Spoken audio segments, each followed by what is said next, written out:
Welcome to Season 2 of Heart of the Gulch YouTube show. Today on our show, we have Bailey Spaulding, owner and operator of Jackalope Brewery, located in the Wedgewood Houston area of Nashville, Tennessee. If you like the content that we provide, please subscribe and like all of our other videos. Play the intro.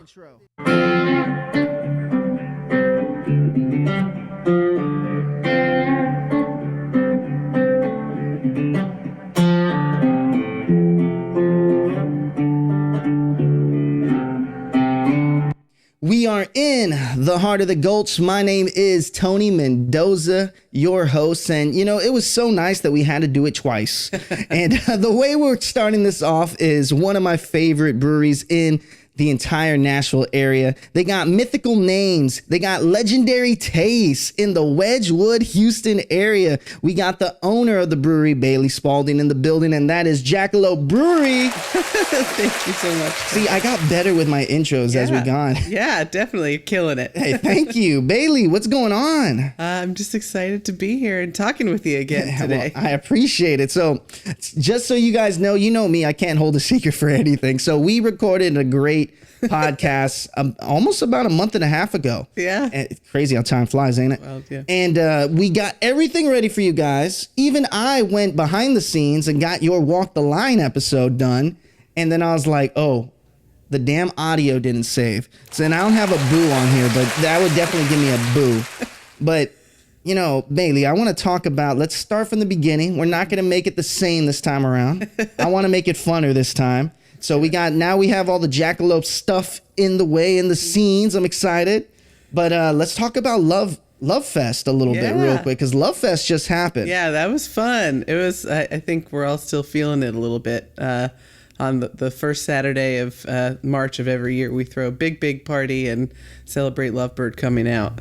Oh, man, and it was fun. I have to admit that. But we'll get a little bit more into it. But we got to talk about your beginnings in Vermont. Yes. So talk to me a little bit about Vermont. Yeah, I mean, it's an amazing place to grow up. I was born and raised in Montpelier, Vermont, which is, you know, the capital, but it's the smallest state capital. We have 8,000 people total. So you kind of grow up there and just got used to really being around a lot of amazing craft breweries that, you know, even if I was too young to be drinking the beer, they were really a part of the fabric of the community up there.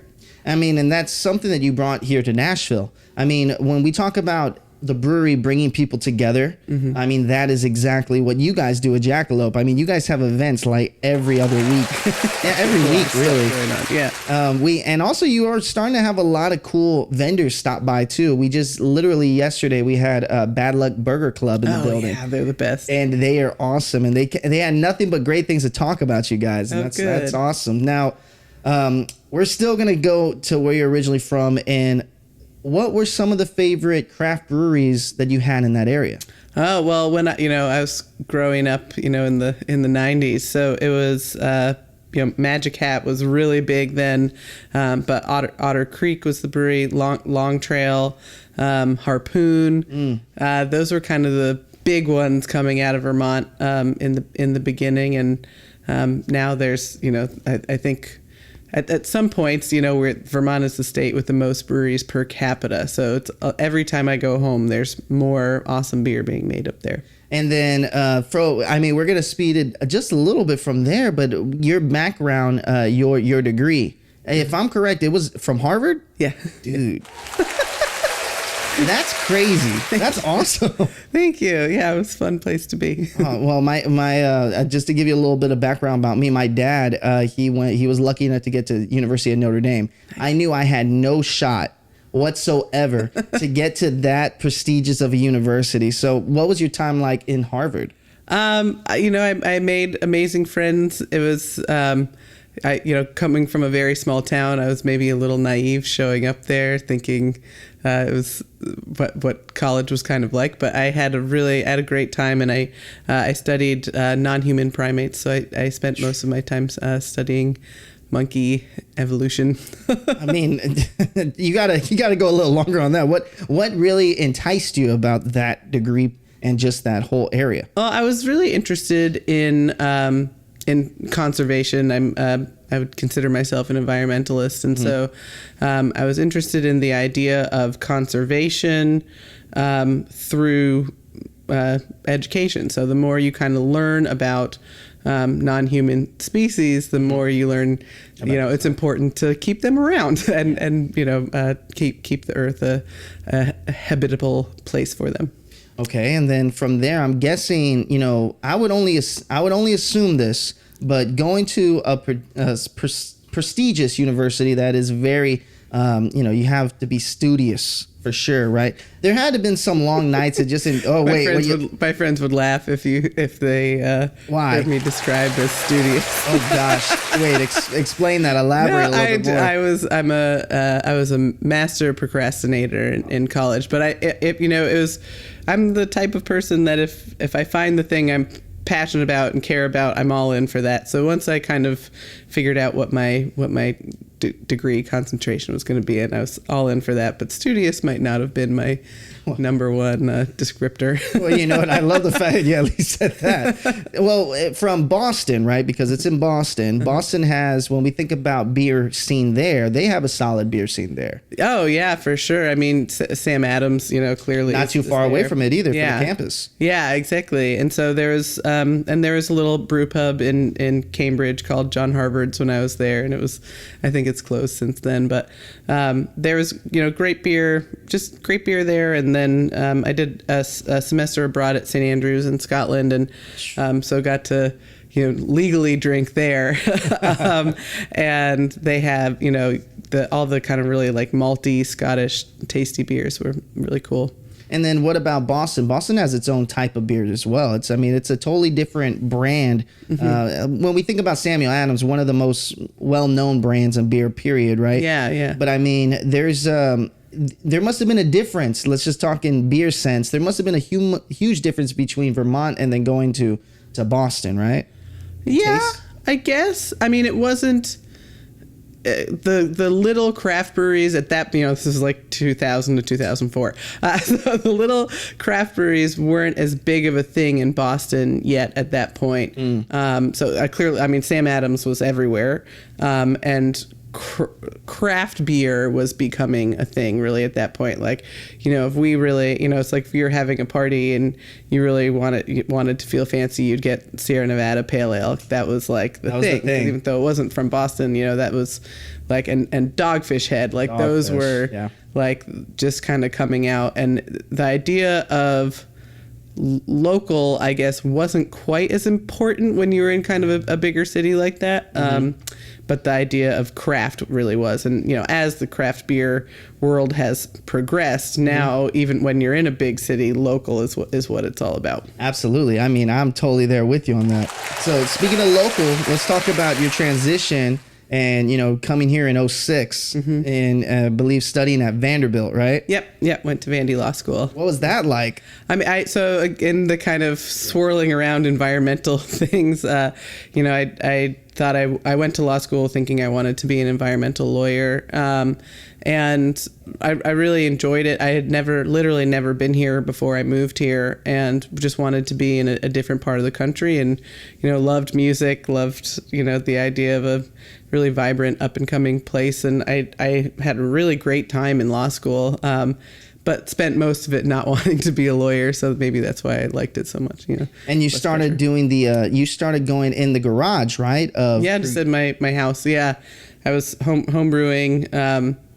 I worked a summer in New York City, the summer after my first year of law school at the Natural Resources Defense Council, which is a really big and important environmental NGO, and all the interns were kind of sitting around and being like, what would you do if you could do anything? And one of my friends actually said she would start a brewery. And I was like, that is so cool. And that's kind of how I started brewing beer. And she's a lawyer and I'm a beer maker now. So there's nothing wrong with that. Yeah. I mean, you guys make amazing beer, but I got to know, what was the challenges like inside the garage of creating, craft beer? That sounds like a scientific experiment. Yeah, and so definitely having, you know, a very, very different science background, but a science background before law school, the idea of understanding that you're trying to create a repeatable result and everything needs to be very systematic and, you know, the same every time you do it, definitely helped. And I loved the science of it and the creativity of it. And there's a lot of, you know, art to it as well. And a lot of kind of like ritual and tradition when you're brewing beer. So it's cool. And you also said systematic.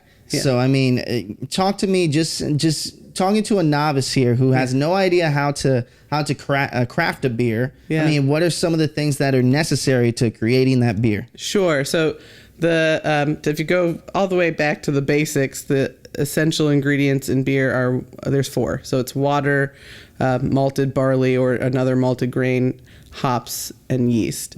And so, but within those 4 things, there's a ton of variation really on each of them. Even, you know, people don't think of the water, but there is a lot of variation in water, and the water chemistry of the beer that you're brewing, you know. And when you're home brewing, you know, at least, you know, you don't have quite the technology that you do at a big brewery, but I think you can at least, you know, do certain steps that help you make a good beer.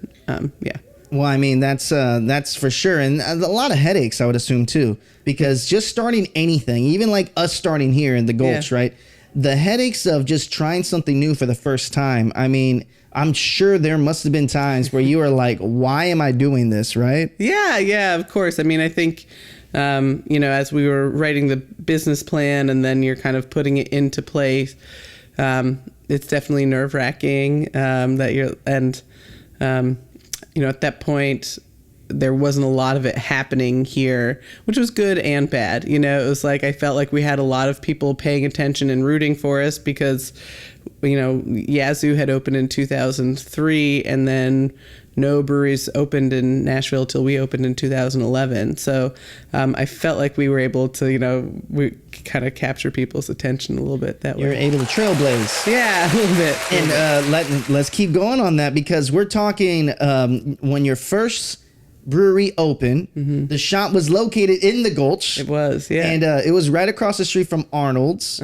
So, well, not across the street, on the same street as Arnold's. The little street. Yeah, exactly. And RIP Arnold's, and everyone that's watching this that loves Arnold's Meat and 3, they just closed down. So sorry about that, but it was amazing anyway. Amazing. But you got to talk to me about how the Gulch was back then. It was incomplete, you know. It was like they were still building, you know, everything.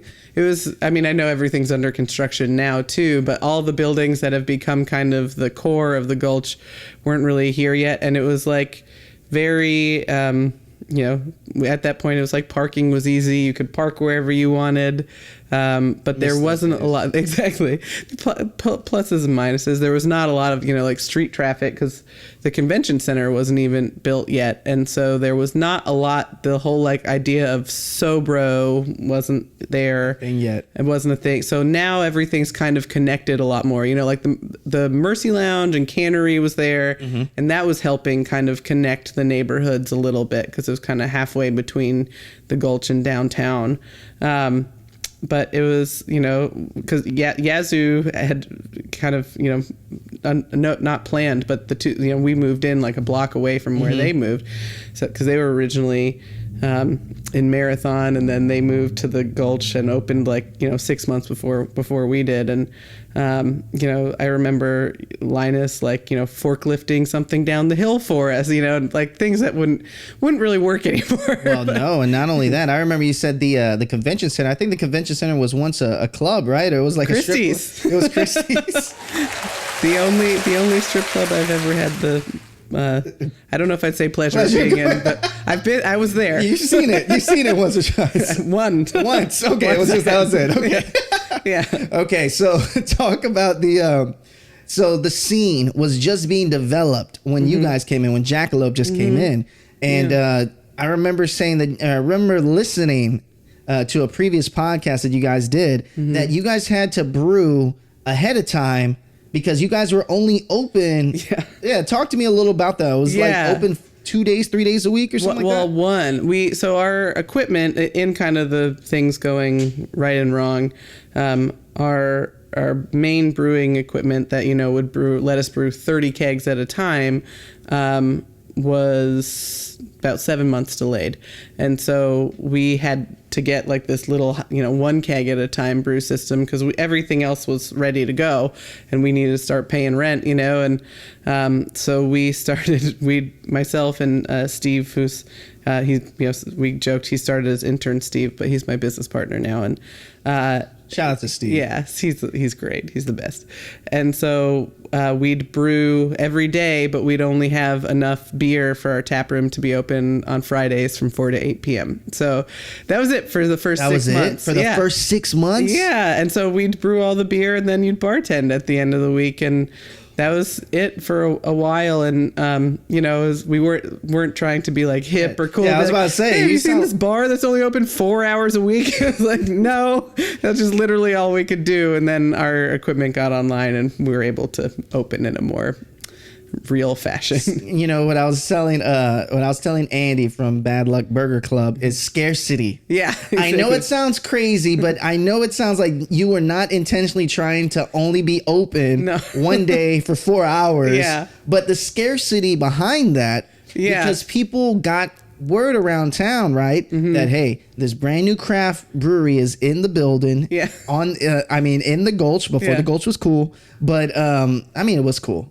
Honest was there. It was just starting to get super cool. Yeah. Now, but I'm guessing the word must gone out in Nashville. What was the what was the opening like? What was the scene when you first got there? Again, being in a city where people really support local and all kinds of creative ventures. The first day we had a line to the sidewalk, and like 5 minutes before there were all these people lined up, and I looked at our very rudimentary cash register, and I was like, I don't know how to use this.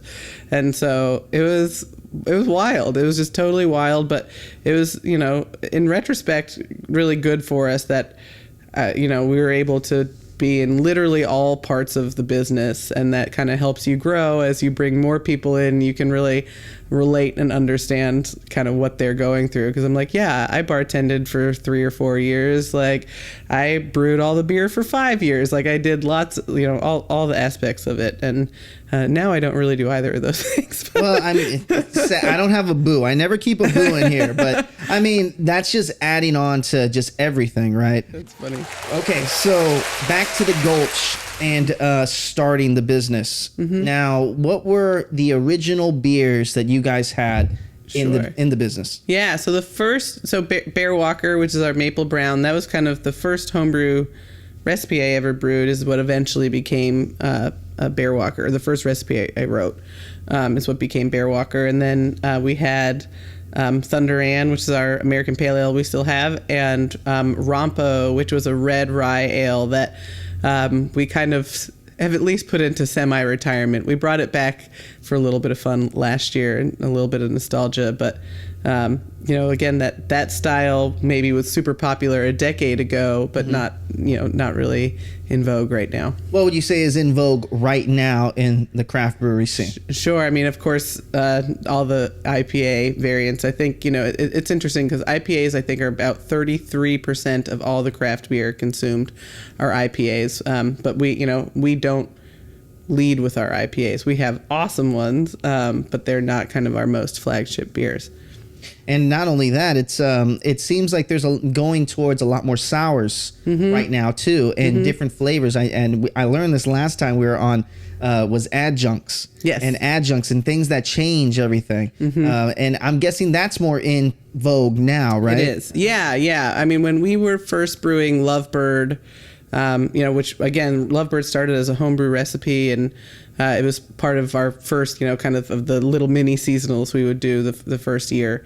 The idea of like brewing with fruit was very kind of looked down upon, and there was jokes about fruiting beer and stuff like that. And now, but we did it anyway because we thought it was delicious, and people, this is still delicious. And people agreed. Yeah, exactly. And now, people go crazy fruiting beer, and it's not a strange thing to do at all anymore. But at that point, I think there is a much more purist sense tone. Yeah. Well, okay. So you said that you put one in semi-retirement. What was the name of that one again? It's called Rompo. Rompo. Okay. So Rompo, do you still have people going to the Wedgewood Houston location asking, do you have cult followings for Rompo? We do. It was a really tough one to pull. It was just it's hard to schedule everything when you're brewing, tons of different varieties of beer. And we felt like Rompo was, it was tough because it had the people who loved it. And when we brought it back last year, just as kind of a one-off, people got super excited.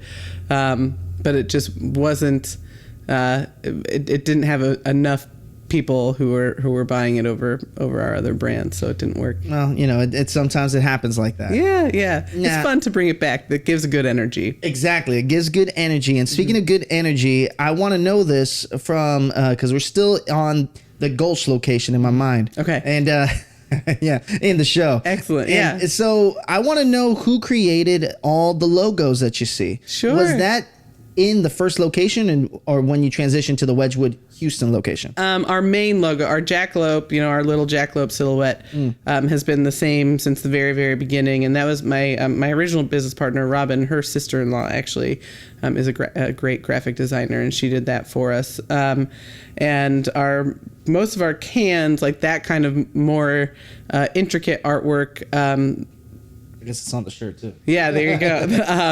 That is done by a local artist named Chris Cheney, and he was not doing most of our art for us when we were over at the old place, but we call it the Den. The Den. When we were at the Den, but he's been doing it for 4 or 5 years now, and he's great. And we also have one of our own Jackalope bar staff. Her name's Miranda Chandler, and she's the one. If you're ever looking at our Instagram, she's the one that is very, very good at chugging beer. She's the reigning queen.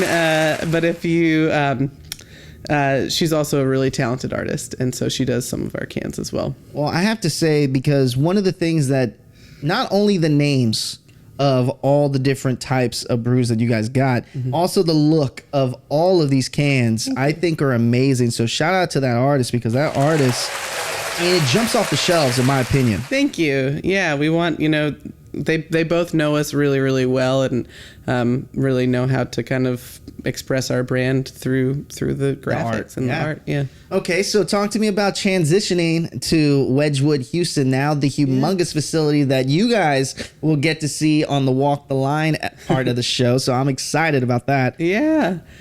So we were growing at a pretty steady clip, and knew a few years in that we're gonna need to find something bigger, and so we really wanted to stay in town. We looked at spaces that were maybe a little bit more rural, but what we knew was being an urban brewery, and so we were able to find a great building in Wedgewood Houston that we I guess maybe signed our lease in 2017, opened there late 2018, and the plan was always to have the two spaces overlap.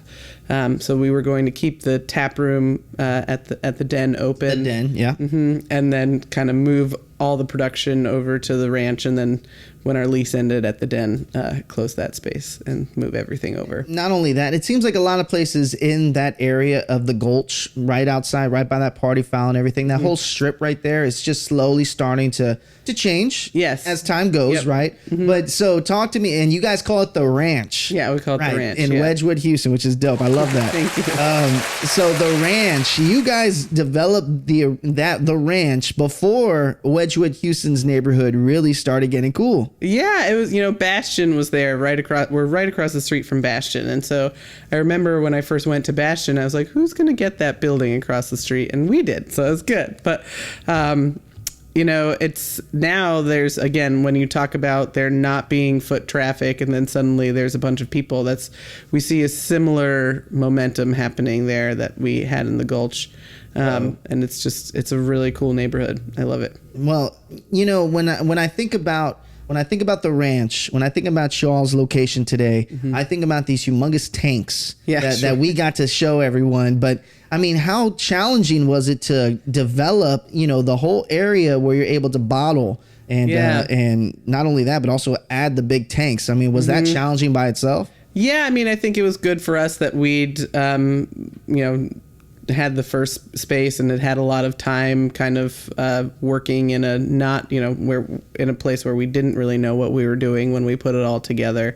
And so this time around we were able to really consider the flow of our production before we put stuff in, and Steve and I spent a lot of time just really drawing things out, going around with tape measures and chalk and kind of seeing how we could all fit it together. And y'all fitted it in there. Yeah, it's tight. It's tight. Yeah, it seemed like a big space, but it's not anymore.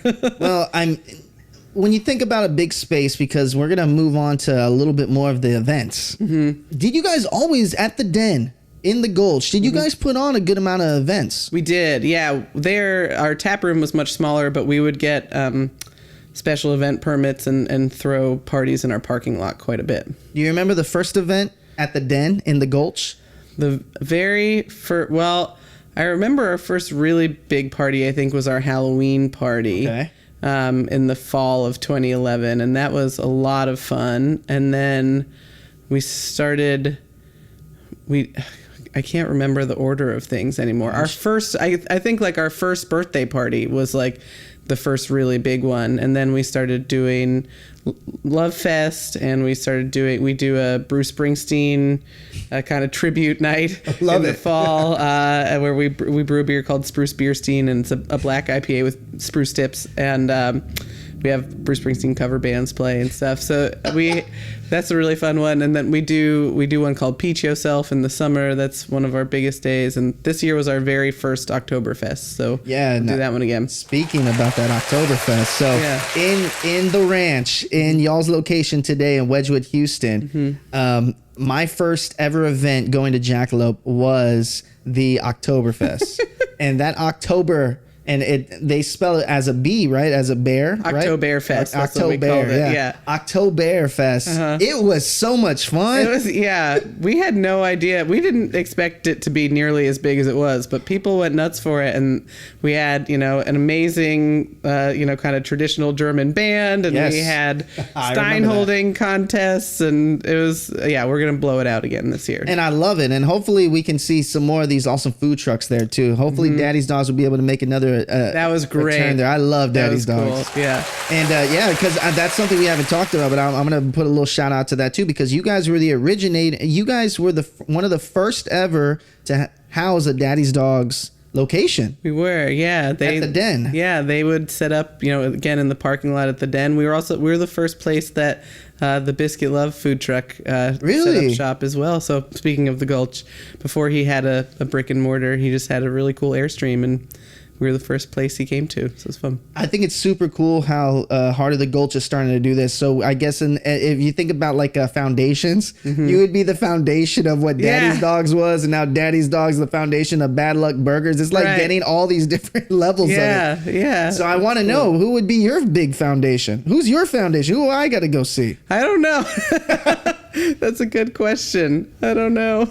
Well, when we talk about the community, the craft scene here, the community here, how's the community grow? Oh, it's great. And it is, again, we did, Linus from Yazoo and Kent from Blackstone, they were so helpful to us, right? When we were getting started, and then we kind of, try to pay it forward, I think, as much as you can. And so generally everybody's, good friends with each other, and try to help each other. I wish, there's the image that we could all just like hang out and drink beer together all the time. We don't get to see each other nearly as much as we wish we could, but it's always nice when we do get together. And that's the events. Yeah. And the events are where you're able to bring everyone together. Yeah. Exactly. So what has been, you have a lot more competition now. I mean, Nashville now has, I remember you said it earlier that there was maybe only 2 or 3. And now we're looking at, I'm guessing in the 20s, 30s. I think probably in the 30s. Isn't that crazy? It's wild. And you started this in 112? We opened in 2011. Oh my gosh. So within 10 decade, years, you've seen it grow by a multiple of, 20 more. Yeah, it went wild. Yeah, which is good. So do you love that there is so much variety now, or do you kind of, so you don't wish that it was just maybe like 5 or 4 that everyone had to go to? No, I mean, I think, again, kind of growing up in a place that had that really rich craft beer culture, it just makes everybody better. I mean, it's like same as being in a band or something where you're creating it's your art and they're creating their own. And I think that's, when everyone, the big question is like, how's your brewery different from that brewery? And it's like, well, that's like being like, how's the Stones different from the Beatles? I don't know, and so, we because clearly we're the Beatles. No, just or the Stones. I don't know. But, that's tough. But both are great. Exactly. And so I think, it growing into a place where there's more of these niche breweries and people really are starting to specialize. I think it's really cool. What about the mythical names? Sure. So let's just name out all the mythical names you got there. So you have the Snowman Stout. That's a mythical creature. Yeah. A jackalope isn't a mythical creature. It is a mythical creature. Is it? Well, because I don't know. I feel like I've seen a jackalope before. I really appreciate you, Tony, for this. This makes me really happy. Again, I grew up believing in jackalopes. And so jackalopes are a mix between a jackrabbit and a antelope. Yeah. And so it's basically a jackrabbit with antlers. And I've seen it before. Yeah, because people make stuffed ones and, put them up on the wall. It's a real thing. In Texas, I feel like I've seen one. In my mind, in my heart, they're a real thing.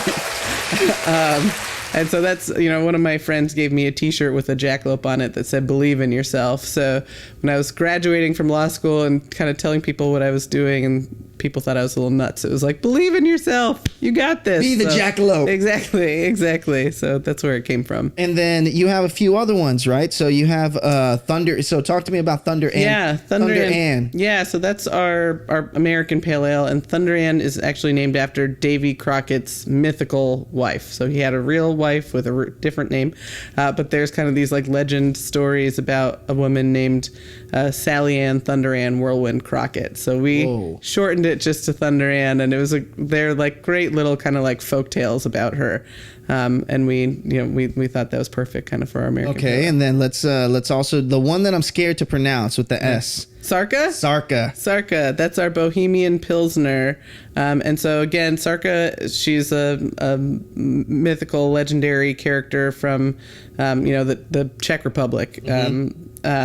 And this mythical maidens' war that it was basically, the women versus the men fighting. And in the story, she and her kind of army of women, she tricks the men into thinking that she's been captured, and anyway, eventually poisons them all and wins. Yeah, and wins. She's badass. She's great. So I love that each one has a name. Each beer, just like anything, right? Anything that you create, they're all your babies, right? Yeah. Each one that you create has a name, has its story. But why did you go the mythical route? Because of the jackalope. That was like kind of like that was the name for the brewery, and then it was like, okay, we can name all of our beers after kind of these mythical characters or legends. Again, Spruce Beerstein is named after Bruce Springsteen, but he's a living legend, so we can go down that route. So yeah. What about the LoveBird? So I'm gonna talk about it because these guys are gonna get to see Lovefest. Yeah. Which is super cool. And but LoveBird, I mean, where did the inspiration come from? Well, we definitely that one was kind of flipped from the jackalope, where I thought lovebirds were not real, but apparently they are. So. And it was, my original business partner, Robin, we were roommates or housemates, when we were putting the brewery together and throwing her a birthday party, and I asked what kind of beer she wanted me to brew, and she said a pink one. And so LoveBird is what I brewed for that. And here we are. I mean, it's honestly, would you say that LoveBird is probably at the top of everyone's list when they just always think about seasonal, because it's seasonal. And like I said, you guys always put on an event for LoveBird. Yep. And I think it's one of the tastiest beers in Nashville. Thank you. So, and my girlfriend would say the same. Thank you. I mean, what would you rank? Who's the number one seller out of all the babies that you guys got? Our Bear Walker is our number one, but Lovebird's probably number two, and it's only available 7 months out of the year. It's become a super seasonal because we used to stop brewing it by the end of June, and people would be like, "Hey, guess what? It's still super hot in Nashville. Like, please bring Lovebird back." So we've just kind of crept. So now it goes basically all the way through September, and then we stop for the winter. Who doesn't love a raspberry beer, though? Yeah. That's amazing. Thank you. Now, you guys just released one. Yes. I got to know a little bit more about this one that you guys just released. A Thousand Eyes? Thousand Eyes. The Berliner Weiss. Yes. Yes. Yeah, so we did a pineapple Berliner Weiss, which so a Berliner Weiss is a sour beer. But they're not like they're not like teeth enamel peeling sour. They're just kind of lightly sour, really kind of pleasant beers. And so we did a Thousand Eyes, which is named after kind of the legend, like origin story of pineapples. I'll never look at a pineapple the same now that I know it. It's like the idea that all the little spots on a pineapple are eyes. And yeah, you'll never look at a pineapple differently. That's why either. you call it Thousand Eyes. Yeah, and so we decided to do a secondary fermentation with pineapple on it, and it's super refreshing. We're happy with how it came out for sure. Now, is this one going to be a super seasonal as well? No, this is like a mini seasonal. It'll probably be gone by the end of April. Oh, actually, this comes out next week. So perfect. If you're gonna get a Thousand Eyes, I mean, and it's a sour, right? Yeah, lightly sour. Ooh, man, I need to try that one before it goes. Yeah. Now, and also like I said, we always talk about the art on it. The art on it is amazing. Yeah, too. that one came out really fun. That one's cool. Yeah. Now, let's talk about. So I got crowd noise here that we got to play. You got 3 questions. Okay. I think that's gonna take a little bit of time anyway, but. A couple of quick questions I got, quick answers. It's just, what's been the most challenging beer you guys ever had to create? Ooh, the most challenging beer. Well, right now it's a beer called Any Port in the Storm, which is our blueberry Baltic porter. So a Baltic porter is like a high gravity, really chocolatey porter that you actually ferment with lager yeast, and then we added blueberries to it, and that beer is called Rainy Day Blues. And then to turn it into a beer called Any Port in the Storm, we actually age it for about a year in port barrels. And we did that last year, and it came out super well. So we brewed the beer again, so we can have the fresh beer actually just came out this week as well.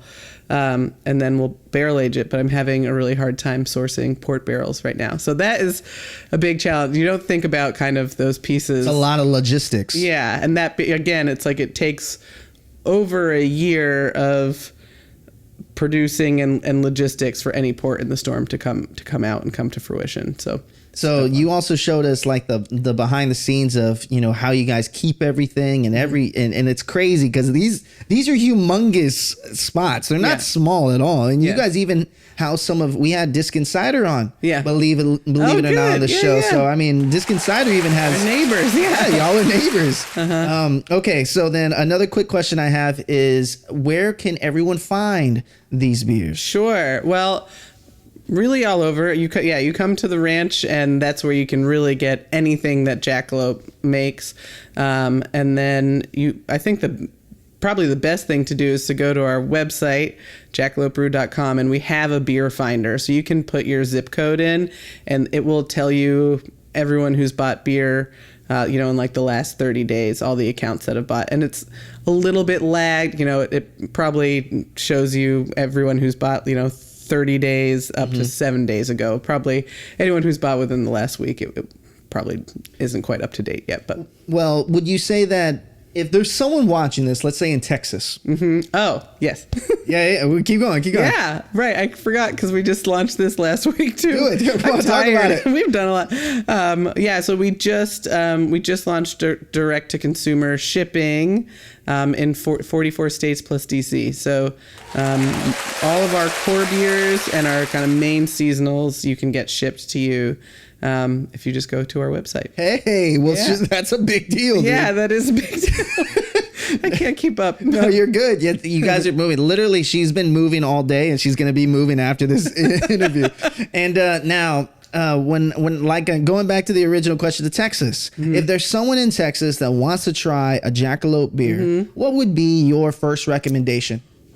That's a good question. I mean, probably Bear Walker, because that is what we are the most known for. I mean, I always tend to like ask people what other beers they like and kind of like really get into their stuff. But if I was just putting it out there, I'd say Bear Walker because, you know, it's brewed with pure Vermont maple syrup, and it's really, I feel like, is just speaks to the identity of Jackalope. I love it. Okay, so now we have a section on this show called Crowd Noise. That's when people ask you questions, and from there you just answer to your best ability. You ready to do it? Yes. All right, let's do it.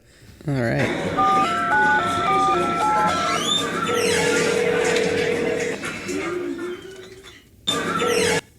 Has Jackalope ever had a failed experimental beer? Have we ever had a failed experimental beer? Yes. There have been a couple, especially early on. I was really into this idea of making a beer with mustard greens in it. I had that because they're so, I feel like I was eating them one day and I was like, these are super bitter.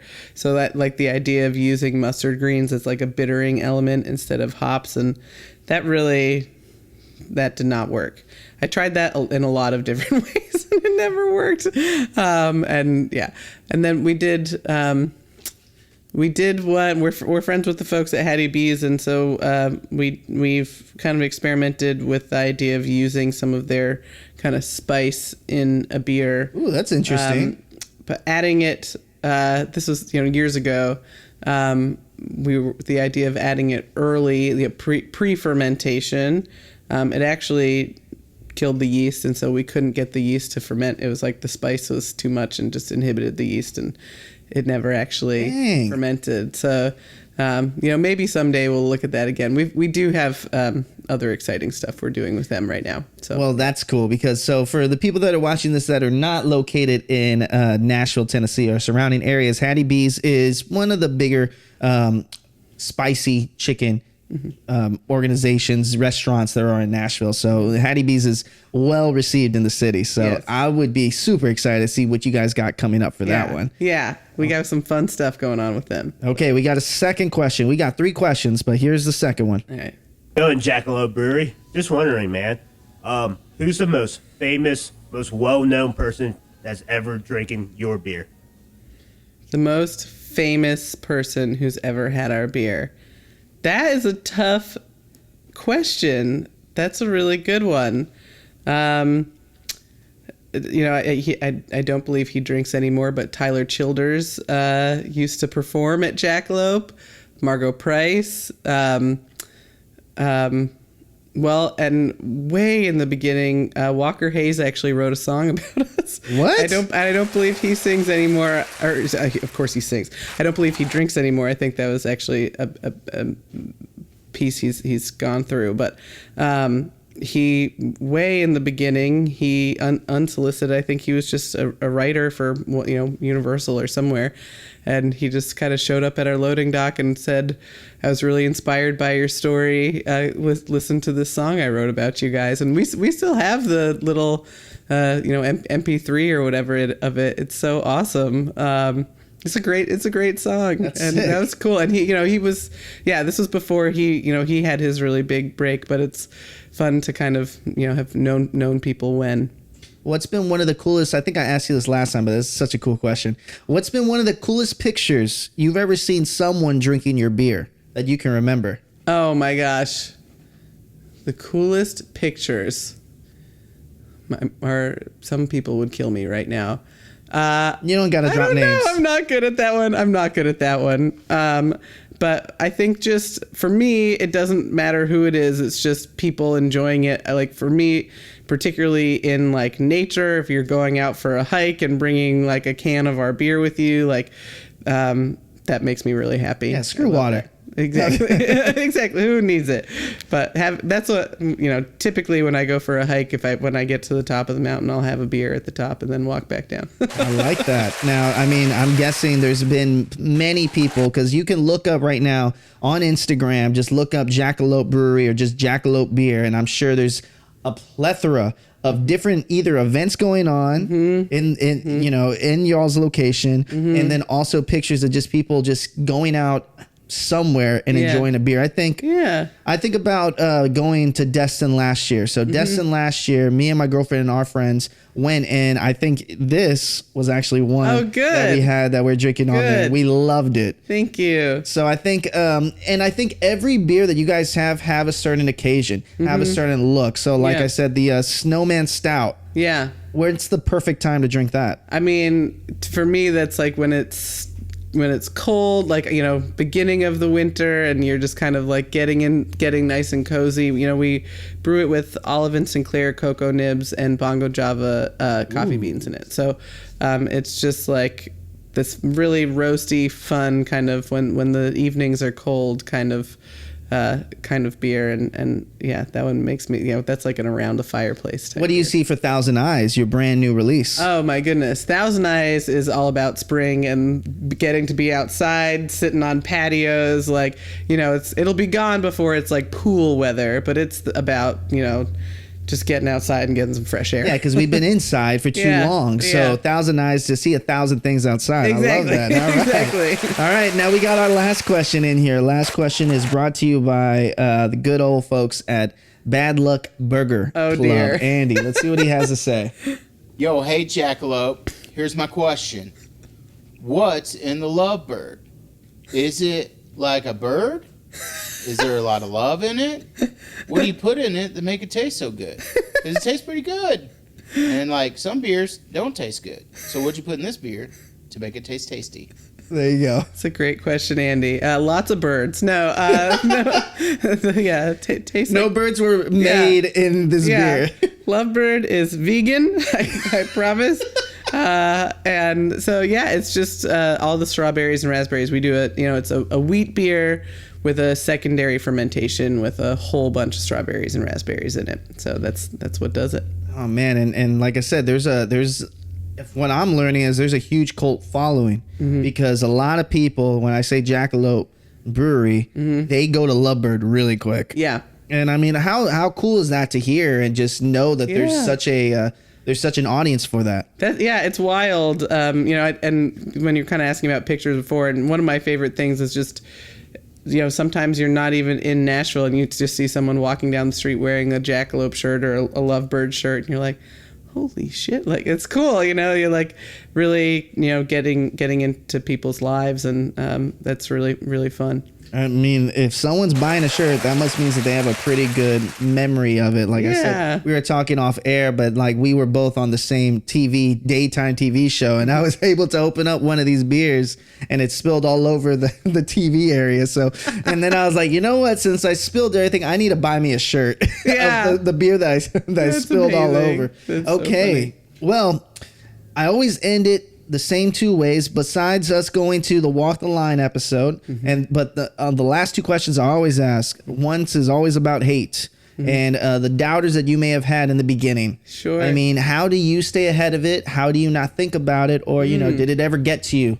I don't think it ever got to me. I think, you know, we just, it's like when you have passion for something, the other stuff doesn't matter. And again, it's about believing in yourself. And then, you know, it can be, I think sometimes, you know, the negative stuff can always kind of creep in or can kind of yell at you louder than the positive stuff, especially when you're just getting started and people are wondering why you're doing what you're doing. But I think if you're really passionate about it, that helps you rise above it. And then we have such an amazing group of people. Yeah, at shout out the Jackalope. team. You got to shout out the team a little I think bit. that's the thing. Lisa, by the way. Yeah, exactly.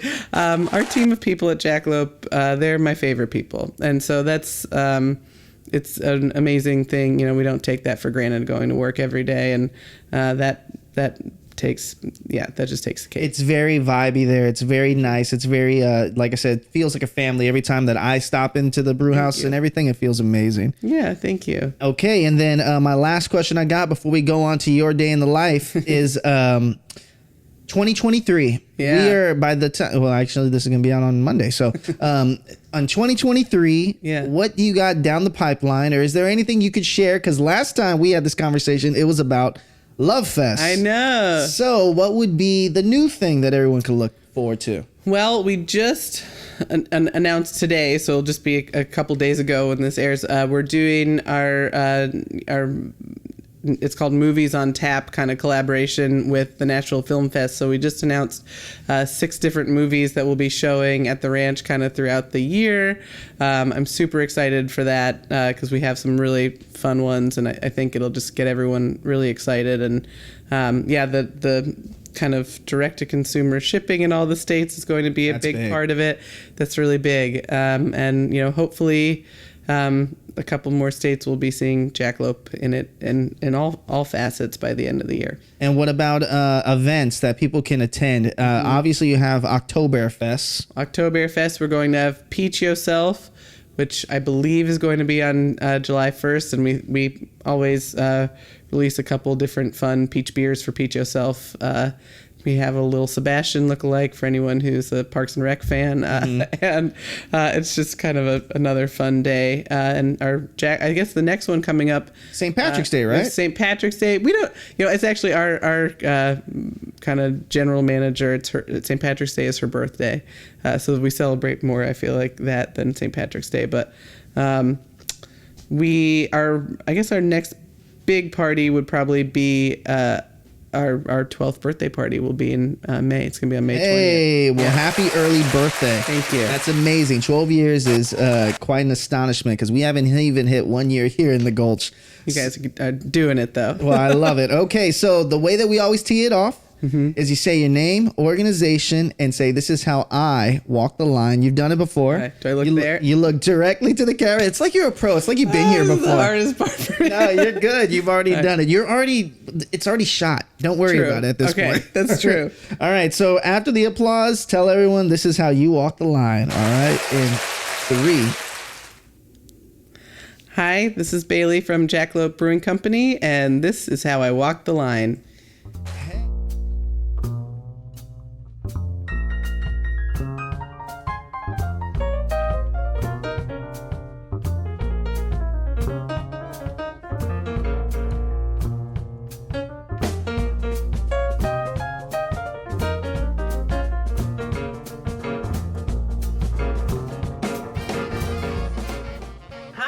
Bailey Spaulding, and welcome to Jackalope Brewing Company.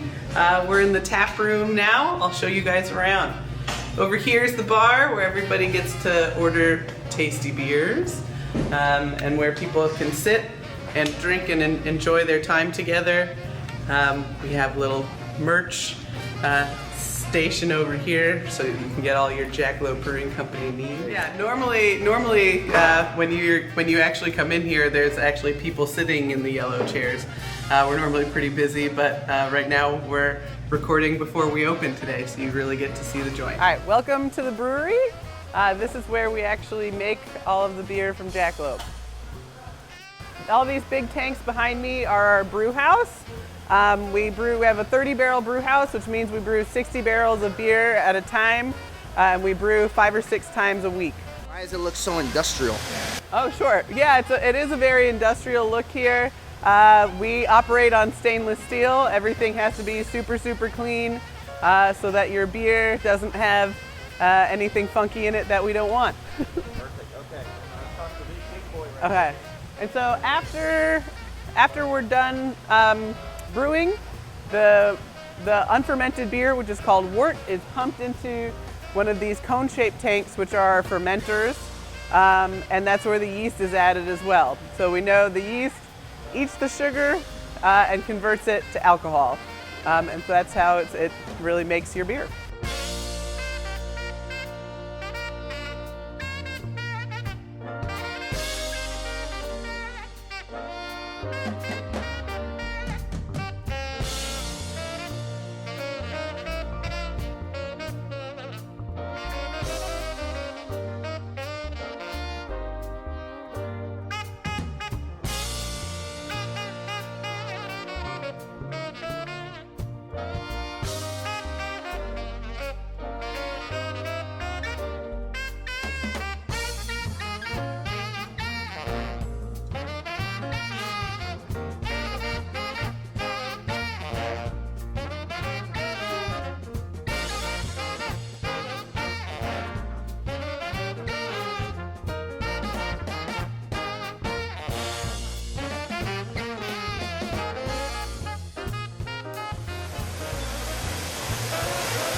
y'all at Lovefest.